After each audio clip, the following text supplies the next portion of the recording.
4 মাস এবং 13 মাসের যে আমাদের অভিজ্ঞতা হয়েছে বাংলাদেশ ক্রিকেটের আপনাদের কাছে আমরা তুলে ধরতে চাই আজকে। বাদ, শামীম ও জাকের জাতীয় দলে ফিরছেন সাব্বির ও জিসান। আয়ারল্যান্ড সিরিজে বিস্ফোরক সিদ্ধান্ত বুলবুলের। বাংলাদেশ ক্রিকেটে আবারও বড় ধাক্কা। চট্টগ্রামে ওয়েস্ট ইন্ডিজের বিপক্ষে 3 ম্যাচে টি-20 সিরিজে হোয়াইট ওয়াশ হওয়ার পর অবশেষে বিসিবির বড় পদক্ষেপ। শেষ ম্যাচে তানজিদ হাসান তামিমের দুর্দান্ত 89 রানের ইনিংসও বাঁচাতে পারেনি বাংলাদেশকে। বাকি ব্যাটারদের ব্যর্থতায় নির্ধারিত 20 ওভারে থেমে যায় স্কোর 151 রানে। জবাবে ব্যাট করতে নেমে ওয়েস্ট ইন্ডিজের ব্যাটারদের একের পর এক জীবন বিলিয়ে দেয় বাংলাদেশি ফিল্ডাররা। Catch miss, run out miss আর বাজে ফিনিশিংয়ে শেষ পর্যন্ত 5 উইকেটে হেরে হোয়াইট ওয়াশ লিটনদের দল। এই ব্যর্থতার পরই নড়ে চড়ে বসেছে বাংলাদেশ ক্রিকেট বোর্ড। বিশেষ করে বিসিবি সভাপতি আমিনুল ইসলাম বুলবুল দলে বড় ধরনের পরিবর্তনের ঘোষণা দিয়েছেন।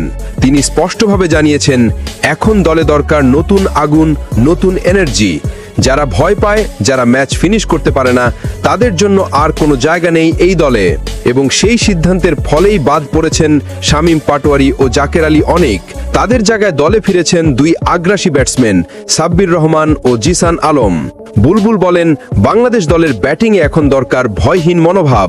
যে খেলোয়াড়রা মাঠে নেমে বোলারকে চ্যালেঞ্জ করবে, তাদেরই আমরা সুযোগ দিচ্ছি। তিনি আরও যোগ করেন, সাব্বির ও জিসান দুজনই এমন খেলোয়াড় যারা শুরুতেই ম্যাচের রং বদলে দিতে পারে। দলে ফিরে তারা নিশ্চিতভাবেই নতুন রূপে ধরা দেবে। ক্রিকেট বিশ্লেষকদের মতে এই সিদ্ধান্ত হতে পারে বাংলাদেশের টি-20 দলের জন্য একটা সাহসী টার্নিং পয়েন্ট। কারণ সাব্বিরের অভিজ্ঞতা আর জিসানের তরুণ আগ্রাসন দুইয়ের মিশ হলে হয়তো নতুন রূপ পেতে পারে টাইগারদের ব্যাটিং লাইন আপ। সবাই এখন তাকিয়ে আছেন আয়ারল্যান্ড সিরিজের দিকে।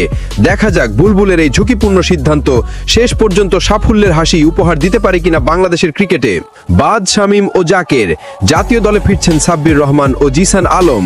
বিসিবি সভাপতি বুলবুলের সাহসী ঘোষণা, দলে এখন দরকার নতুন আগুন।